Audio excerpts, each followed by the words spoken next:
Order! Order! You are an incorrigible delinquent at times. Behave yourself, man!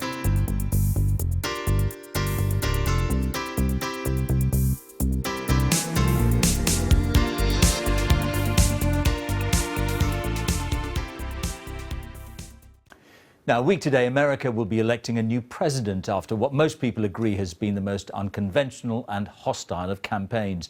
Both Hillary Clinton and Donald Trump have been shuttling across the country visiting key battleground states. As our North America editor John Sopel reports, the polls look much tighter than they have been for many weeks. All our presidents. Wow. Whoa. Donald Trump and Hillary Clinton both launched their campaigns in June 2015, that is. And they've been going at it non-stop ever since.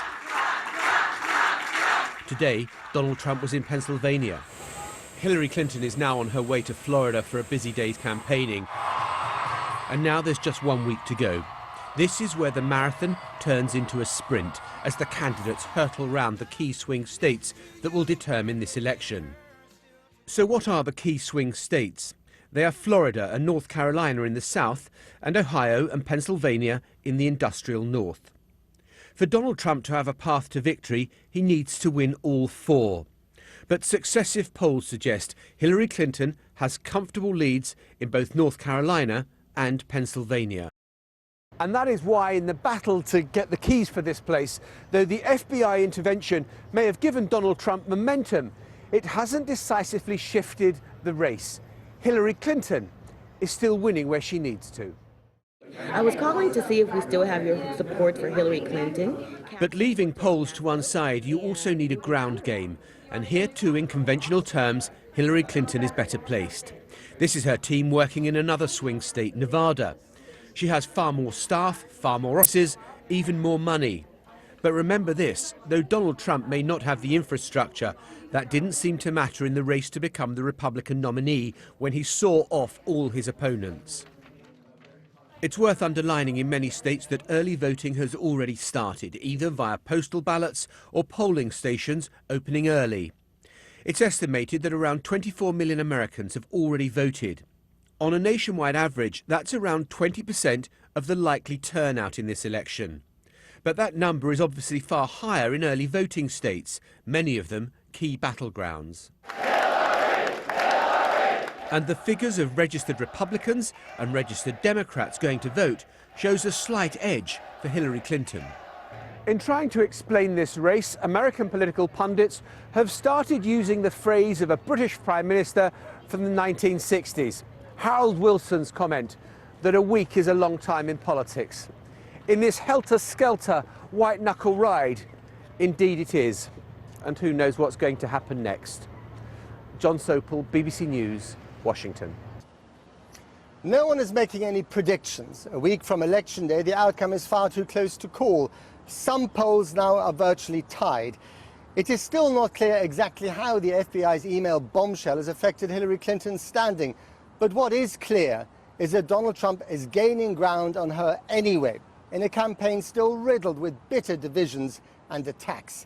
And the role of Russia in the US election race is back under scrutiny. Once again, fact seems stranger than fiction. Kylie Morris is in Phoenix, Arizona, where the Clinton camp is heading tomorrow. Kylie, over to you. Well, Matt, many a week ago were predicting that there was no way really that Hillary Clinton could make it all the way through to Election Day with a 7-point lead nationally that she was enjoying then. Fast forward to now, and few would have predicted that extraordinary national poll that you mentioned. Admittedly, it's only one poll, but it does give Donald Trump a 1-point lead. Only 1 point, but a lead nevertheless. It's impossible to know how much of that is down to the FBI email saga.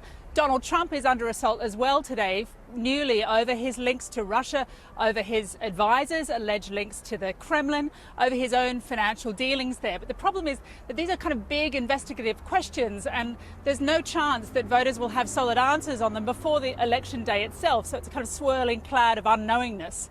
What's happening for each of the candidates is that Hillary Clinton is traveling around. She's going back to battleground states. She's got 3 rallies in Florida today. She's sending her advocates out, Bill Clinton, Joe Biden, Barack Obama, to try to hold the firewall that should keep her safe and ideally protect a victory, or at least achieve a victory for her.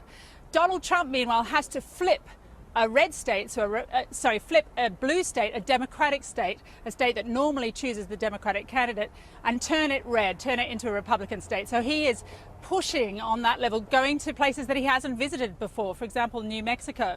So what I think is happening here is, regardless really of who ultimately wins, it will be an incredibly hard-fought victory. In these final frenzied days, America's political landscape is shifting at speed. Both candidates are crisscrossing the country to secure a win, amid a flurry of criticism that both have in their own way imperiled national security. Clinton by sending classified information on her private email server, Trump by getting too close to Russia. Both deny the accusations, but they're playing out regardless in a destructive, nihilistic campaign that moved one former state governor on American television today to read a passage from George Orwell's 1984. Yes, the rage that one felt was an abstract, undirected emotion which could be switched from one object to another like the flame of a blow lamp. Halloween has never felt so apt. On her plane last night, Hillary Clinton let her campaign mask slip after days of damage control. But according to a new national poll out today, her support has slipped so far, Donald Trump now has the lead. Wow, he tweeted, now leading an ABC Washington Post poll 46-45, gone up 12 points in 2 weeks, mostly before the crooked Hillary blow-up. The momentum is on our side. The latest polls have Donald Trump leading nationwide in the race for President of the United States. Donald Trump is riding the momentum granted him by the FBI director's public declaration that they were taking another look at emails connected to Hillary Clinton's use of a private server when she was Secretary of State. But reports that the director refused to disclose publicly alleged links between the Trump campaign and Russia because it was too close to the election has rubbed salt into her campaign's wounds. The FBI has been frustratingly non-committal, and they don't say a thing when it comes to Donald Trump and investigations against him. Yet when it comes to Hillary Clinton, for some reason, they're more than happy to talk. There are leaks, too, from the Bureau that suggest it's made a preliminary inquiry into the business connections of former Trump campaign manager Paul Manafort, who worked extensively in the Ukraine and Russia. No longer with the campaign, Mr. Manafort says none of it is true. As for Donald Trump, he's not talking Russia. At a rally in Pennsylvania today, he found policy, or at least anti-policy, delivering a takedown of President Obama's Affordable Health Care Act. If we don't repeal and replace Obamacare, we will destroy American health care forever. It's one of the single most important reasons why we must win on November 8th. We must win. And now that possibility feels closer than ever. Now, and yet another twist after Friday's potentially game-changing FBI revelation that they were looking again into Hillary Clinton's emails. This program has seen new evidence that Russia, yes, Russia could be linked to emails hacked earlier in the year from top Democratic Party officials, revealing deep rifts between Hillary Clinton and Bernie Sanders during their nomination battles. Democrats are urging the FBI to investigate allegations of Russian collusion with Donald Trump's campaign, while accusing Moscow of meddling in the US election. We've seen evidence that could link Russian hackers to the leaking of those stolen emails. Here's Jeff White.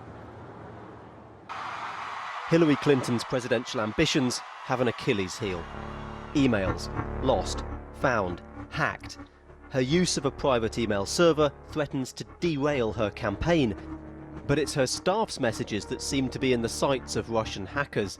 Thousands were leaked on this website. It claims to be the work of American patriots, but tonight we expose the hidden Russian links behind this site. More at this hour about an alleged Russian hack attack. The Russian government is again denying any involvement in the hacking of the Democratic National Committee. In June, the Democratic National Committee revealed the hacking of thousands of staff emails. Those messages exposed the bitter infighting in the Democrats' leadership battle. So great to have Partisan mails from the DNC's chairwoman cost her her job. US security chiefs blamed the Russian government, Going after U.S. political organizations is a new aggressive spin on the political cycle. Strenuously denied by the Russians. Well, I don't want to use four-letter words. But hacking the emails was just the first part of the operation. The second was publishing them. Who did that?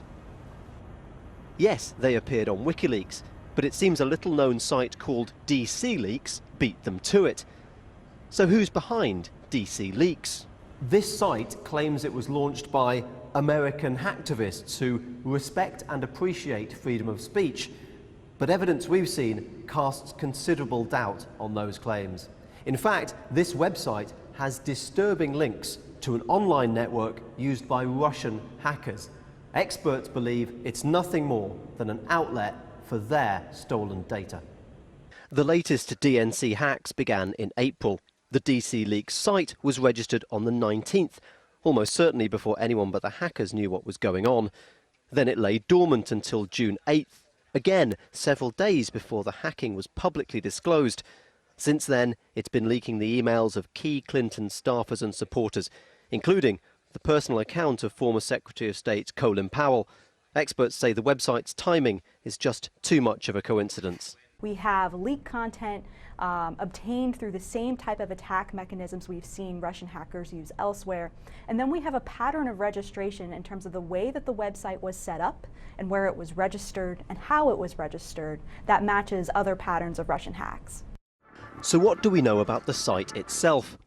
Far from being born in the USA, it was registered with a small internet company in Romania. So small, in fact, that DC Leaks is one of only a few hundred websites they've registered on that computer server. What are the others? Well, several have been used in previous hacking campaigns attributed to Russia. The Romanian internet company told us they only handled the website's names, not their content or operation. DC Leaks didn't respond to us. The Russian embassy again stressed to us the lack of evidence provided by their American accusers. To block, disrupt, State hacking is now centre stage. Chancellor Philip Hammond today outlined a new cybersecurity strategy. As experts warn, Russia sees politics as a new online battleground. I think that we shouldn't be indifferent to this political activity because it does have a long-term aim. The long-term aim is to strengthen Russia and weaken the Western alliance. The Western alliance is absolutely crucial to our security and to our confidence in each other. It's designed to undermine trust. Trust, it seems, in short supply. The Democrats are now calling on the FBI to investigate Donald Trump's links to Russia. In the end, what's new isn't the cyber attacks, it's the increasing brazenness with which it's being thrown online for all to see. Jeff White, oh, for those good old-fashioned days when he actually had to break into an office, i.e. the Watergate scandal, in order to steal secrets of the Democratic Party. Well, alongside claims of Kremlin meddling in the US election, there's also been a spat today between Russians and the British, involving a stark warning from no one less important than the head of MI5, Andrew Parker. Our chief correspondent, Alex Thompson, is in Moscow. Alex, what's going on? Yes, Matt, and I speak to you from a country, just to set the mood a little, in which a recent poll suggested more than half of Russians think there will be a nuclear confrontation with the West. So that's the background mood that's going on in this vast country. Yes, Andrew Parker, now he's the incumbent Director General of MI5. It's the first time that such a person has given an interview in 107 years, and he's given it to The Guardian, so sending a signal there. What he's got to say, here's the key quote, and I give this to you verbatim: Russia increasingly seems to define itself by opposition to the West and seems to act accordingly, and we see this on the ground, he says, in the Ukraine and in Syria. Well, as you can imagine, that has not gone down well in Russia. It hasn't gone down well in London either. Have a look at this. This is a tweet put up by the Russian embassy this afternoon. Sober words, you can read them for yourselves, no doubt, saying that they lament the fact that the boss of MI5 has got caught up, as they see it, in his own propaganda. But then look at the graphics. The seminal 1966 movie, no less. The Russians are coming. The Russians are coming. The plot, incidentally, a Russian-Soviet submarine goes aground on the shores of the eastern United States, and the crew have to pretend they're Norwegians so as not to intimidate the Americans into thinking the Russians are coming. So a bit of humour and a bit of sobriety in that message. It's very much sober here in Moscow. The key spokesman for the Kremlin saying quite simply, Dmitry Peskov, these are unfounded, ungrounded allegations, have no basis in reality, and if you've got some proof, show it to us, then we'll take it seriously. Many in the West will look at recent events, of course, in recent years in Georgia and in Ukraine, and then right now in Syria generally, East Aleppo particularly, and say they have cause to question what Russia is doing. Back to you. Alex in Moscow, thank you very much indeed. Well, joining me now here on the roof in Dallas is Betty Ritchie. She's a member of the Democratic National Committee and a superdelegate. Welcome to the program. First of all, your reaction to these accusations of Russian cyber meddling in your party, in the Democratic National Party?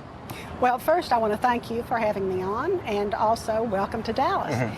Well, my thoughts are terrible. It is awful. The very idea that Russia would interfere with us in our elections, it makes me think that the only reason is he's afraid of Hillary Clinton. But you can't pin this on Donald Trump, can you? Oh, yes. How? Well, he says he's such a good friend of Putin's. And he not only did that, but he asked publicly for Russia to come into and steal the emails.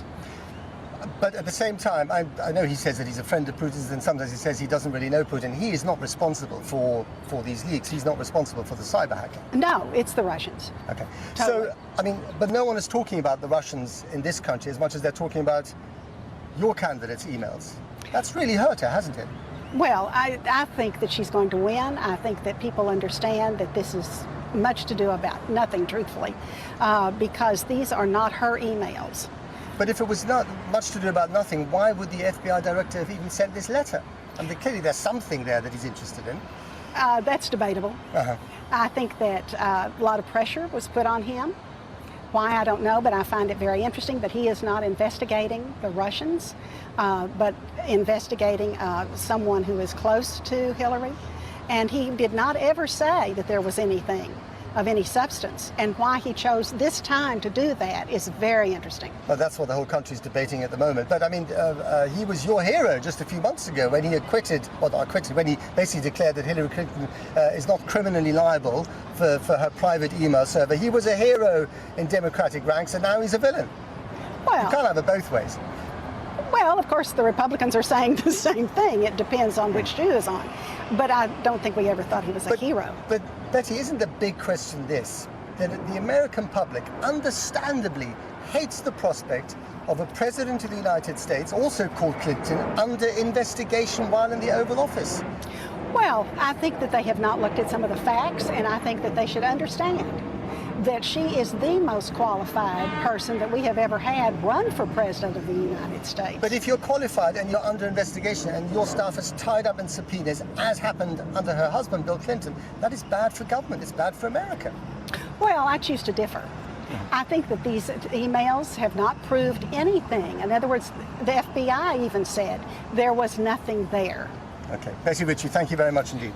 Thank you. Now, we'll be back later to follow the journey of two young sisters from El Salvador, desperate to make it across the U.S. border in case Donald Trump builds that wall. And here in Texas, we'll be discussing the state of the race in a nation that seems more divided than ever before. There's 1 week to go to the US election, and let's be honest, we in the media have a strong incentive to tell you that it's close in order to sustain the drama. To that end, let me tell you that the ABC Washington Post tracking poll has today shown a tiny Trump lead over Clinton. That's the first since back in May. Now, that is just one poll, and in the US it's about winning states as well as votes. But no one is doubting the race has tightened. The momentum is with Mr. Trump. You can see it in the changing bookies odds and indeed in that small slide in the Mexican peso. On the forecast we've been quoting in recent days, Hillary was yesterday on a 75% chance of winning. Today, it's down to closer to 70. So how is that affecting the campaigns? Well, Emily is there. Actually, she's there for the duration now. Evening, Emily. And I mean, how is it different in mood to some of your earlier trips now? It does feel like there's a shift, and we should say it does feel every time you come like there's a shift one way or another. But let me put it like this. Last week, when we were rehearsing for the election night programme, we started imagining using language that we hadn't imagined using before. What if there was a Hillary Clinton landslide victory on her hands? What if we started putting places like Texas into battleground grey columns, places that hadn't been considered battlegrounds for decades? What if, perish the thought, this was quite a quiet election night, if nothing changed hands, if the numbers stayed the same, if nothing much happened? Well, we should have known better than to realise this was an election that would throw up surprises right till the very end. It has been pretty supernatural right from the start. And as you said, today, ABC, which is our sister network here in terms of the data that we'll be using on the actual night, gave Trump that 1-point lead. Now, we should stress this is a national lead, and I think it's more interesting if you start delving down into the numbers beneath that headline. And they show what I would call an enthusiasm gap. So when you ask voters who they are very enthusiastic for, Trump has an 8-point lead over Hillary Clinton amongst their own supporters. In other words, people that are voting for Trump are more enthusiastic to do so by 8 points than those voting for Clinton. Does this mean that people who've decided to vote for Hillary Clinton won't? Of course it doesn't. They'll go and vote anyway. But they might not rally their friends or their families. They might not get the vote out with the same enthusiasm. And that altogether could start to depress the Democrat vote a little bit. There's also a boost for Trump when we look at things like people who call themselves leaning Republican or Republican. He used to have an 80% polling here. Now he has 86%. For Hillary Clinton, that tends to be slipping a little bit. And what we're finding, interestingly enough, is that if you ask people about who consider themselves Democrat or Democrat-leaning, they have started being more pro-Trump than those who would call themselves Republican would be more pro-Clinton. It all gets very interesting here. And one of the key things is early voting. The Democrats get all their votes, or a large percentage of their lead, from early voting before polling day. The Republicans get their big boost on the day itself. OK, Emily, thank you very much. And we'll be talking to a psephologist shortly. But Mark Urban's been in Washington, where they're still digesting and critiquing the news that the FBI looking at emails that might or might not incriminate Hillary Clinton. Here's Mark's report. 1 week away. Hillary Clinton and Donald Trump are locked in a tight Current race. polls have Donald Trump and Hillary Clinton in a virtual tie with just a week out, and the polls are showing that the front-runner Hillary Clinton's lead is diminishing. Trump supporters are hoping the latest revelation that the FBI is examining thousands of new emails may dent Clinton's prospects further. Race has indeed tightened up, and it's because of the FBI director. Do you see the same thing? I think her part, she's questioned the FBI director's judgment for publicizing this new investigation now. I'm sure a lot of you may be asking what this new email story is about and why in the world the FBI would decide to jump into an election with no evidence of any wrongdoing with just days to go. That's a good question. Last Friday, the 538 poll gave Hillary Clinton an 81.5% chance of victory. Now that's down, but to a still substantial 74.3%. Her chances have lessened somewhat since a high point of over 88% on the 17th of October. The Real Clear Politics average poll shows a 2.2 percentage point lead for Clinton, who is on 47.5 to Trump's 45.3%. But even these margins of a few points put her in a better position than Barack Obama's 1% lead going into the 2012 vote. When you look at all of the polls in aggregate, they do still show a commanding lead for Hillary Clinton, and the pollsters would all have to be wrong by a considerable margin for that to come apart at this stage of the race. Now, obviously, Trump's people feel that because of the nature of the political insurgency that they've mounted, that many of their supporters may not show up on conventional polling. But they really would have to do extremely well across the board to turn things around at this stage.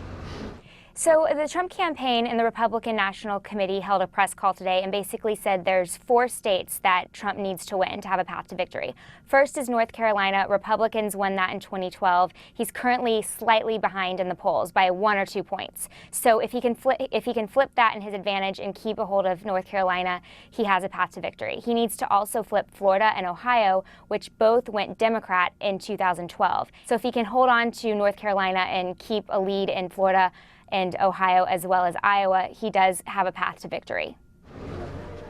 There are other things standing in the way of a Trump revival, like early voting.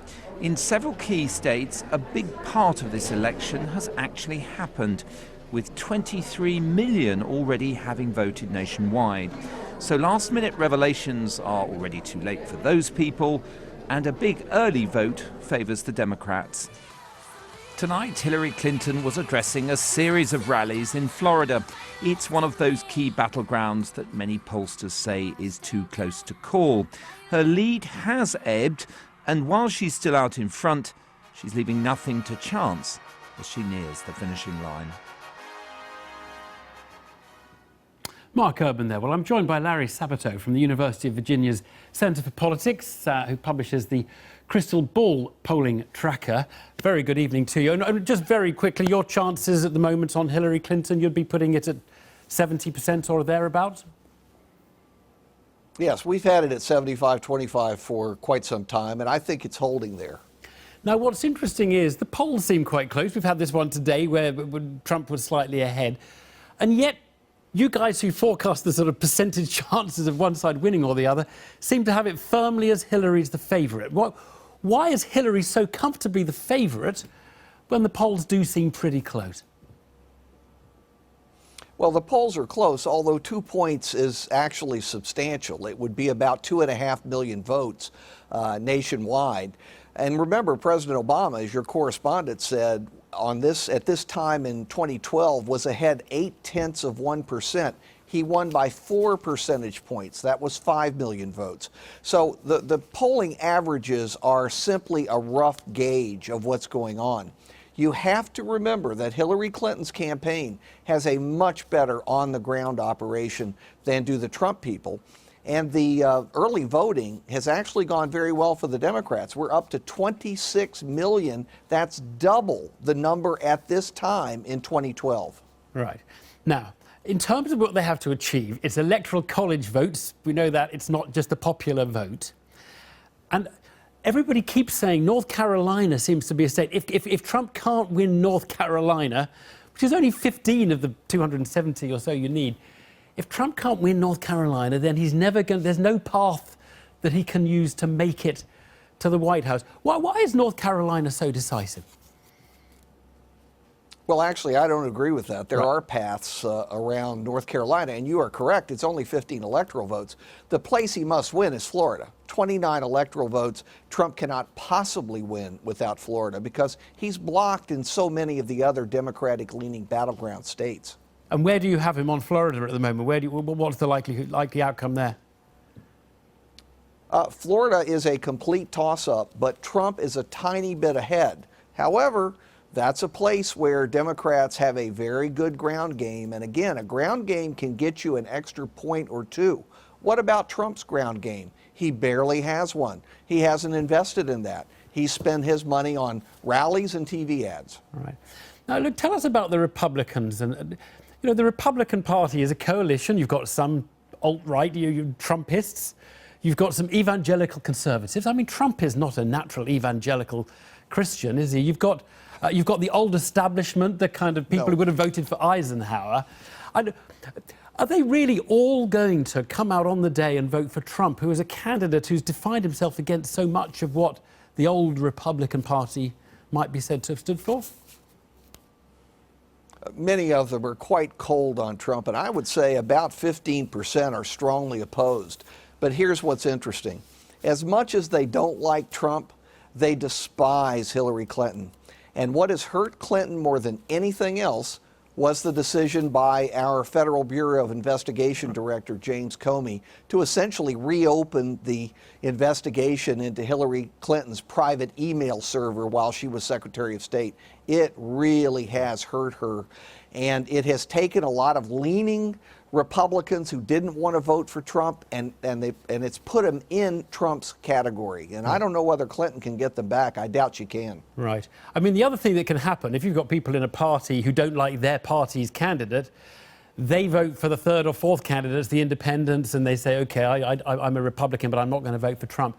What's interesting is that the minor candidates, they don't seem to be featuring very heavily at all in this contest. No, that's the American tradition. It's very unlike what exists now in Britain. We don't have a multi-party system, and toward the end of a campaign, almost all, not all, but almost all third-party candidates decline, some of them into oblivion, because a vote for a third-party candidate is called a wasted vote. I don't agree with that, but that's how most people look at it. Think about the tactics. I mean, what can Hillary do to try and get the initiative back? It feels as though somehow she has to change the conversation. I mean, we've all been talking about the FBI for the last 4 days. We haven't been talking about sexual peccadillos of Donald Trump. How can she change the conversation?